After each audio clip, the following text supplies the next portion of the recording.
Pakistan, 1977. A nation born from the fires of partition found itself teetering on the edge of chaos. Prime Minister Zulfikar Ali Bhutto, once hailed as a savior, faced accusations of corruption and authoritarianism. The air crackled with unrest as protests and violence erupted across the country. Into this maelstrom stepped General Muhammad Zia-ul-Haq, Chief of Army Staff, a figure largely unknown on the political stage. Zia, a career military man, was a devout Muslim known for his quiet demeanor and unassuming nature. He had served with distinction in the Pakistani army, rising through the ranks with a reputation for competence and loyalty. Bhutto, seeking to consolidate his power and control the military, had appointed Zia as army chief, believing him to be a loyal subordinate. But Bhutto had miscalculated. On July 5, 1977, Zia-ul-Haq, citing the deteriorating political situation and the need to restore order, launched a bloodless coup d'état. Bhutto was arrested and martial law was declared. Zia, in a televised address to the nation, promised fresh elections and a return to civilian rule. Few could have predicted then that this soft-spoken general would rule Pakistan with an iron fist for the next 11 years. Zia's takeover marked a turning point in Pakistan's history. The country, still grappling with its identity and struggling to establish democratic norms, was once again under military rule.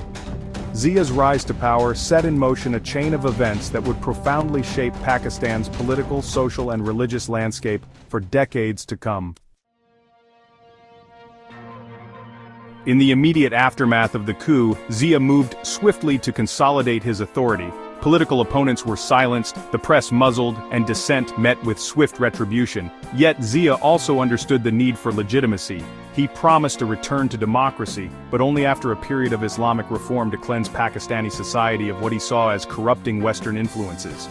Zia's vision of Pakistan was rooted in a deeply conservative interpretation of Islam. He believed that Pakistan as an Islamic republic had strayed too far from its religious moorings. He envisioned a society governed by Sharia law, where Islamic values permeated every aspect of public and private life. This vision, however, was in stark contrast to the secular, pluralistic ideals espoused by Pakistan's founder, Muhammad Ali Jinnah. Zia's Islamization program was implemented gradually but relentlessly. New laws were introduced based on Zia's interpretation of Islamic principles. These included the Hudud Ordinances, which imposed harsh punishments for adultery, fornication and rape, often placing the burden of proof on women. The Zina Ordinance in particular became a source of intense controversy for its discriminatory impact on women. Zia's government also introduced mandatory religious education in schools and universities, emphasizing Islamic teachings and promoting a particular interpretation of Islamic history. The media was heavily censored, with restrictions imposed on music, films, and other forms of entertainment deemed un-Islamic. This period witnessed a surge in the influence of religious parties and institutions, as Zia sought to create a society where religion and politics were inextricably intertwined. The impact of Zia's Islamization policies on Pakistani society was profound and far-reaching.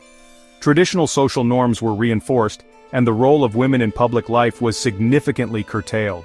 The education system, now infused with a more conservative Islamic curriculum, produced a generation of Pakistanis with a different understanding of their country's history and identity.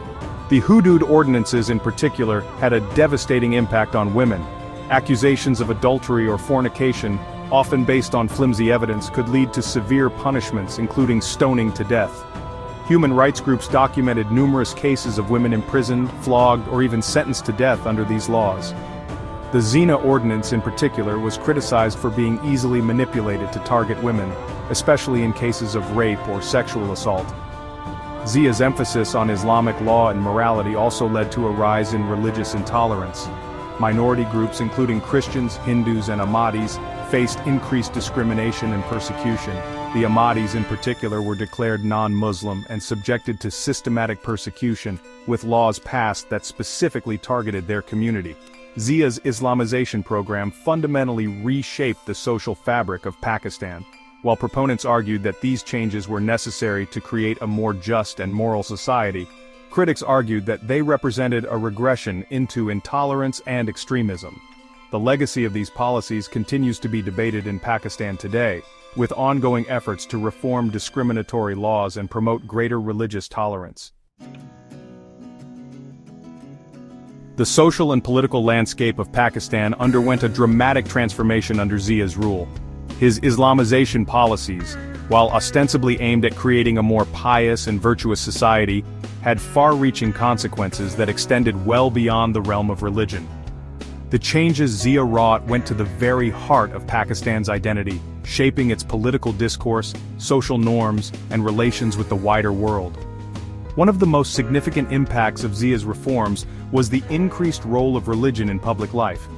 Religious parties and groups, empowered by Zia's patronage, gained significant influence in politics and society. This led to a more conservative and religiously oriented public discourse where issues were often framed through the lens of Islamic morality. Zia's government also cracked down on political dissent, banning political parties and imprisoning opposition leaders. The media was heavily censored with strict controls imposed on any criticism of the government or the military. This created a climate of fear and self-censorship, stifling open debate and critical thinking. Furthermore, Zia's policies had a profound impact on the lives of women. The Hudud ordinances and other discriminatory laws relegated women to second-class status, limiting their access to justice and exposing them to abuse and exploitation. The emphasis on traditional values and the segregation of sexes further restricted women's roles in public life, pushing them back into the domestic sphere.